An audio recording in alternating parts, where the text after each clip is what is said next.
दोस्तों ये class 11th physics से न्यूटन लॉ ऑफ मोशन से एक क्वेश्चन है, पुली वाला क्वेश्चन है। तो इसे देखते हैं कैसे करेंगे। तो इसमें हमें ये बताया गया है कि ऐसा एक ट्रायंगल का शेप है, इसमें यहाँ पे पुली लगाया गया है और ये एंगल 30 डिग्री है। एक मास यहाँ पे m1 है और एक m2। m1 की वैल्यू 3 kg है और यहाँ पे m2 है 1 kg का। अब ये m3 वाले मतलब इस तरफ पे जहाँ पे इंक्लिनेशन है 30 डिग्री का, m1 नीचे की तरफ a एक्सीलरेशन से स्लाइड कर रहा है। तो अब इसे सॉल्व करने के लिए हमें इसमें एक्सेलरेशन और टेंशन की वैल्यू पूछी है। तो क्या करेंगे हम, m1 को अगर हम देखें तो इसका जब हम नीचे कंपोनेंट ये लेंगे तो ये जो फोर्स हो जाएगी ये हो जाएगी m1g।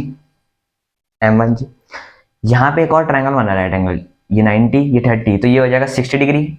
अब इसके हम दो कंपोनेंट निकाल सकते हैं क्योंकि 60 है। जो इधर की तरफ कंपोनेंट निकलेगा वो निकलेगा m1g cos 60 और इधर की तरफ m1g sin 60, उसकी हमें जरूरत नहीं है। अब जब हम m1 के लिए इक्वेशन बनाएंगे तो इसका जो नेट एक्सेलरेशन इस डायरेक्शन में, एक्सेलरेशन के डायरेक्शन में होगा, वो हो जाएगा m1g cos 60 minus T is equals to, ये आपका नेट फोर्स हो गया, इज इक्वल्स टू m1 और इनटू a एक्सेलरेशन से जा रहा है।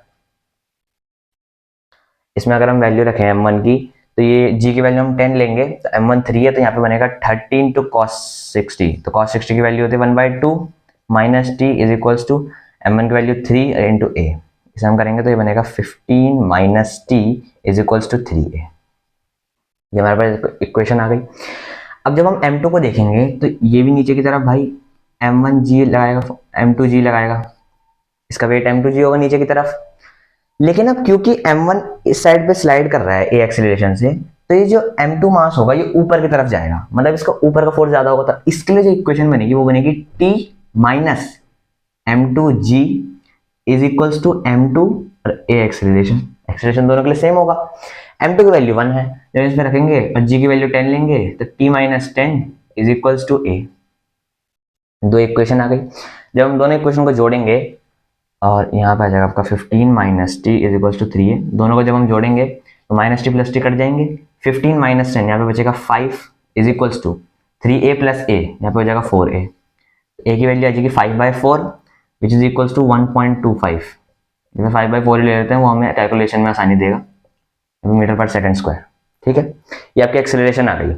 अब आपको टेंशन निकालनी है, तो किसी भी इक्वेशन में आप a की वैल्यू पुट कर दीजिए। जैसे कि मैं पहली वाली इक्वेशन में करता हूं, तो t minus 10 is equals to a आपका दे रखा है 1.25, हमने अभी भी निकाला। तो यहाँ पे t की वैल्यू जो आ जाएगी वो जोड़ के आएगी 11.25 न्यूटन्स।